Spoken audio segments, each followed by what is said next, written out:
Today I'm going to be showing you how I made the metal belt for my Ciri cosplay. Obviously right now I'm not wearing the full Ciri outfit. I'm actually wearing sweatpants and this is just a random white shirt that I had in my closet, but I did want to kind of give an idea of how it looks with the general look and specifically how it looks against the corset as well. I'm really happy with the way that this came out, and the reason I decided to make a tutorial is because when I went to make my belt, I tried searching for tutorials, and a lot of the ones that I found were really advanced. A lot of people make them by 3D printing or using a laser cutter, and those come out looking amazing, but unfortunately I do not have the tools or the skills to make my props that way as of right now, and I'm sure there's a lot of cosplayers who are in the same situation. So my goal with this was to make a tutorial that's a little bit more beginner friendly. All of the materials that I'm going to be using are things that you can find at your local craft store. I will drop a list of the materials below in the video description, and I'll also include just the general information that you need, such as the measurements that I use to make the pieces. I'll also include links if there's any specific materials that I used. So hopefully someone finds this helpful. Let me just take this belt off and actually give you a little idea of what it looks like up close. So you can see on the end here, it's actually held together just by a hook and eye, and I'll show you how I installed those during the video, but it comes off really easy. And then there you go. So it's basically just all these pieces assembled onto a regular belt that I had in my closet. I think this came with like a dress that I don't wear anymore, and it was already the perfect size to fit around my waist. If you don't have a belt like this, you could use a piece of elastic, you could use fabric, really anything. You can get creative with it because no one's gonna see that part. There's actually 14 of these pieces total on this belt. There's 13 that are this kind of medium size, and then there's the center one, which is the largest size. And I'll go through all the sizes of those as well. The way I got 14 pieces is I knew what size I wanted the squares to be already, so I just made sure to measure my waist with the corset on. That's really important. And then divide that measurement by how big I wanted the squares to be, and that's how I knew that I needed 14 pieces. So obviously you can adjust that depending on your measurements and the sizes that you want and everything like that. But overall, I'm really happy with how it came out. It's not perfect. If you look up close, I don't know if you can see, but like not everything is totally even, and it definitely does not look as good as like the 3D printed ones, but from far away, like for a photo shoot or wearing it to a con or anything like that, it's gonna look just fine. So hopefully you guys like it as much as I do, and hopefully after this tutorial, you'll know how to make your own. So let's get started. So the first thing that I did was cut out the squares that would be the pieces for the belt, and I actually did this before I started filming, so sorry about that. But like I said in the beginning, I knew that I needed 14 pieces, and the sizes that I did was 1 large, which is 6.5 centimeters squared, 14 medium pieces that are 5.5 centimeters squared, and 13 small pieces that are 4.5 centimeters squared. And I'll put those measurements in the description down below as well. But I basically just measured and cut the squares and then cut off the edges to give the bevel look that Ciri's belt has. So the next step was to start making the little design on the inside, and for this I just used some white craft foam, the kind that you can get in a pack at the store. I had already drawn out the design that I wanted and cut out one piece of it. You can see it right there.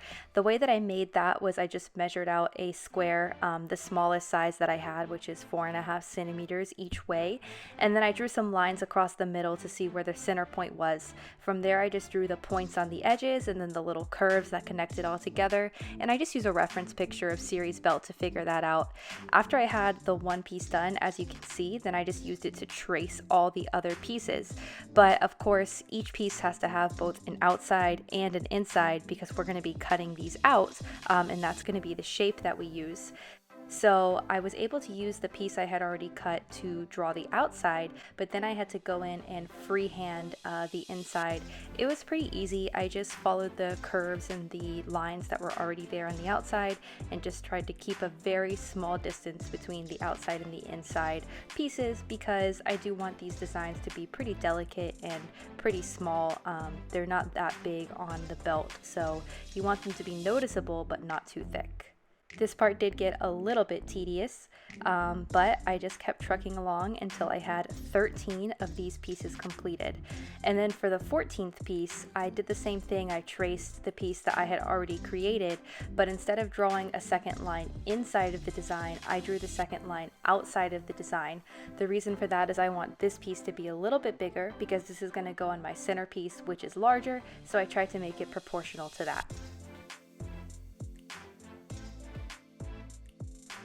And there we go. That's what all of the pieces looked like when they were traced out on the page. So next I did the exact same thing, but with the circle part of the design. For this, I used two items. I used a spool of thread and then a little cap. Sorry, I kind of missed the camera there, but this is actually a cap I got off of a small air freshener that I had. And first I just traced the outside of the circles using the spool of thread. And then after I had traced all of the outside circles, I went back in and traced the inner part of the circle using the cap. You could use any two items that you have around your house for this that are circular. Basically just eyeball whatever shape and size looks good to you. And actually, after I went in and traced the first inner circle using my little bottle cap, I realized that because it's made of metal, it actually left a really nice indentation in the paper for me. And so I actually didn't even need to trace it. I would still be able to see the outline to be able to cut it out. So as you can see, after this first one, I didn't even bother tracing the circle. I just pressed the metal cap into the paper and it left a perfect little imprint. So that was really convenient.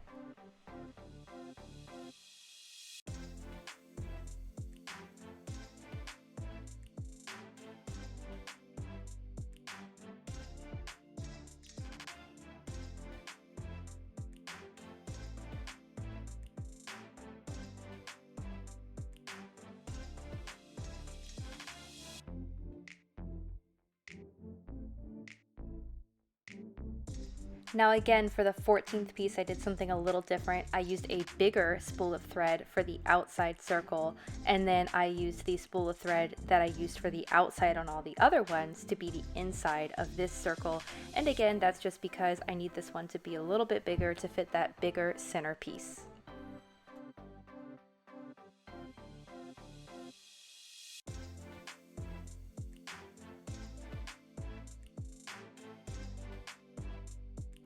So after all my shapes were drawn, it's time to cut them out. I used a small X-acto knife for this, and this is definitely the most tedious part of the process. You have to go really slowly and be really careful with all those tiny little lines, especially on the sort of square pieces that have all of those curves and all of those points. It's really hard to get it exact. All of my pieces didn't come out perfect, but just do your best. Also, this shouldn't need to be said, but please be careful using an X-acto knife. Fortunately, I did not get it on camera, but at one point I was holding the sheet down and got my finger a little too close to the knife and did end up cutting myself pretty badly. So, you know, we're always learning lessons, and I learned to be really careful where you put your fingers when you use a knife. Who knew?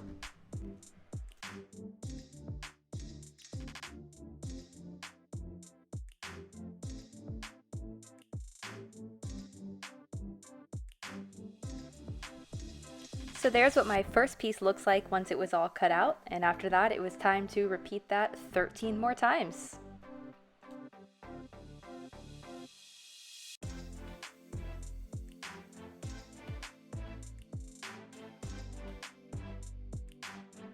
So there's all 14 of my pieces having been cut out, and now it's time to move on to cutting out the circles.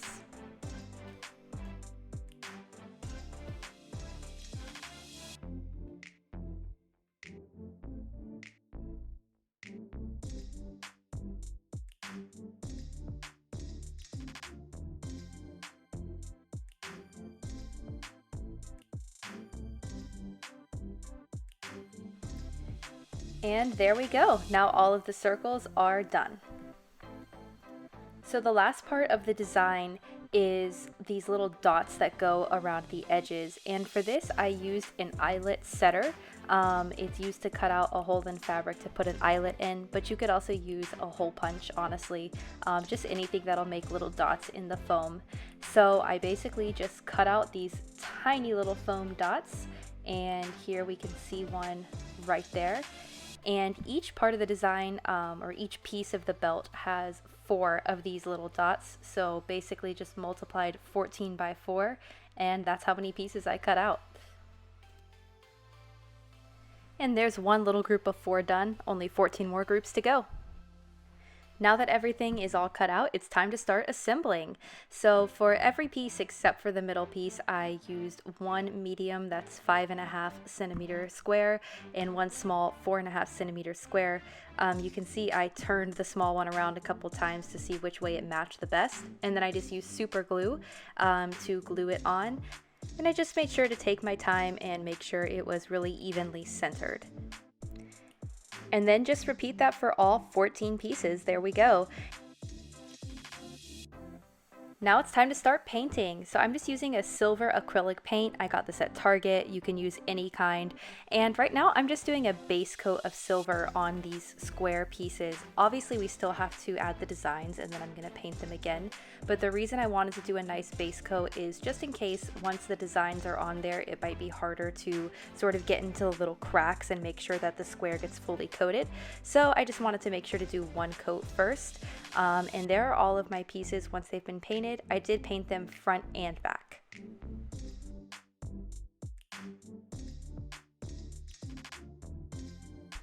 Now that the squares are painted, it's time to attach the designs. So what I'm doing here is just using super glue that I've put on like a tiny little needle to apply it to the thin designs that I had cut out. And then I'm just making sure to get it really centered on the square and holding it down with that super glue. And there you go. See, it looks pretty nice. Then of course, you just have to repeat that for all of your pieces. After I put on all of these square outside designs, then I went through and added the circles to each piece as well.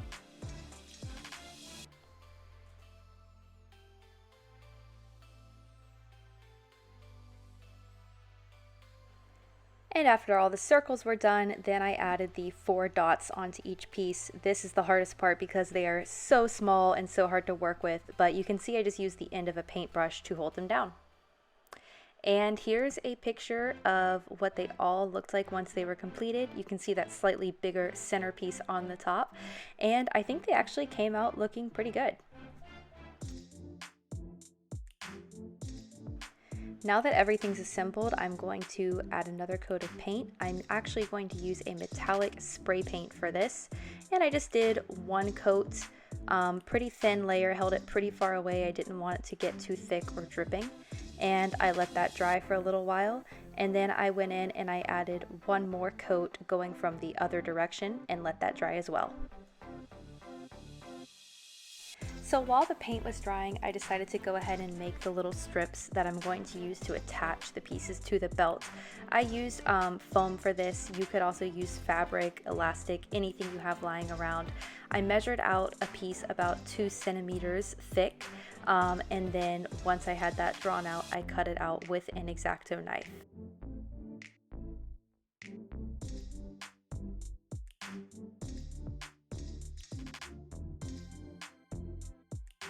And then once I had my little strip, I measured out the same size as my medium squares, which is 5.5 centimeters. And once I had those all measured, I cut out the pieces to that size. And then of course I cut one a little bigger at 6.5 centimeters because that one will attach to the centerpiece. Since the foam I used was blue, I did go ahead and paint it silver, but theoretically, no one should ever see these anyway. Now my square pieces are dry and it's time to add some weathering to make them look a little more natural. So I'm using a black acrylic leather paint. You could just use regular black acrylic paint. You'll also need a dry paper towel and a wet paper towel. And basically what I'm doing is applying some of the acrylic paint first just to the dry paper towel. And then I'm going to rub that all over the top of my design so it mostly catches on those parts that are kind of sticking out. Then let it sit for just a moment to start soaking in. and then go in and basically just wipe it off with the wet paper towel. You're gonna find that you don't wipe the color completely off, but it's pretty close. And what this is gonna do is make it look a little bit tarnished, a little bit weathered, instead of a perfect gleaming silver, because let's be honest, Ciri's belt would not be that shiny after all the traveling that she does.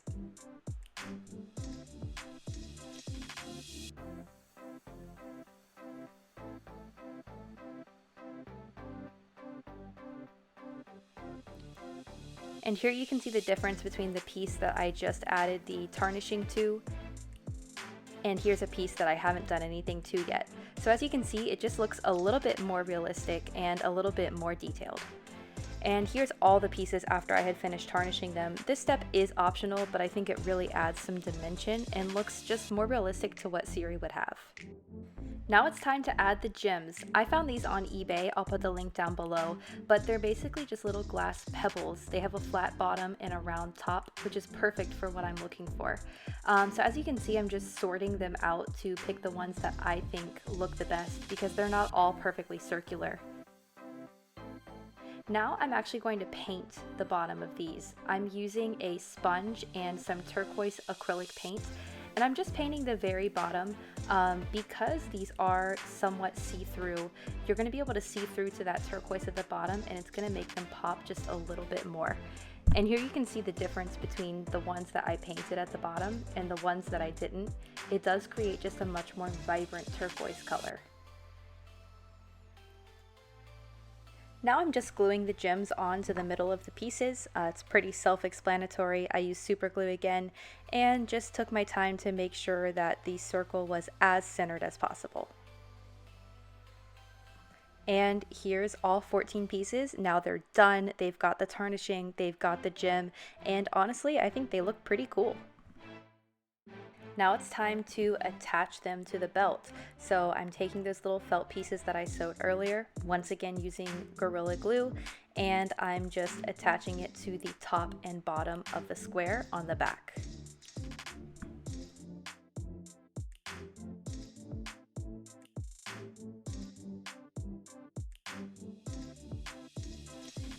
And then I just did a little test run with the first one that I did to make sure it does in fact fit on the belt that I'm planning to use.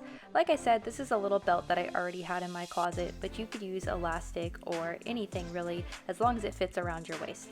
And you can see that it does fit on my belt perfectly, so I went ahead and finished doing all of the other pieces. Here's what it looked like once they were all done and attached to the back.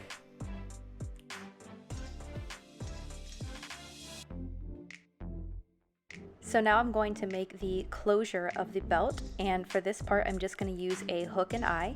I got a pack off of Amazon, but you can get them pretty much anywhere. And I'm just super gluing them on using the Gorilla Glue again. I'm doing one lined up with the top edge of the square, and then I'm going to do one lined up with the bottom edge of the square as well. Obviously a hook on one side and the eye on the other side, and make sure that they're lined up so that they'll be able to hold together.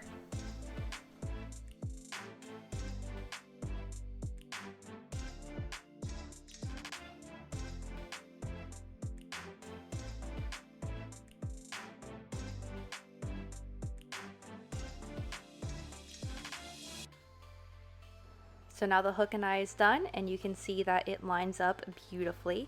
And at this point, the belt is really done. I'm just going through and lining up the pieces a little bit better. They do move around sometimes, so you have to check it once you put it on and make sure that everything stays aligned.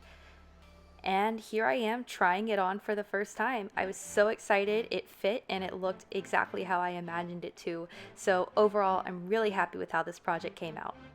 I hope you found this tutorial helpful. If you did, please leave a thumbs up or let me know in the comments below. Don't forget to subscribe, and you can also find me on Instagram. I'll leave that in the description too. See you guys later.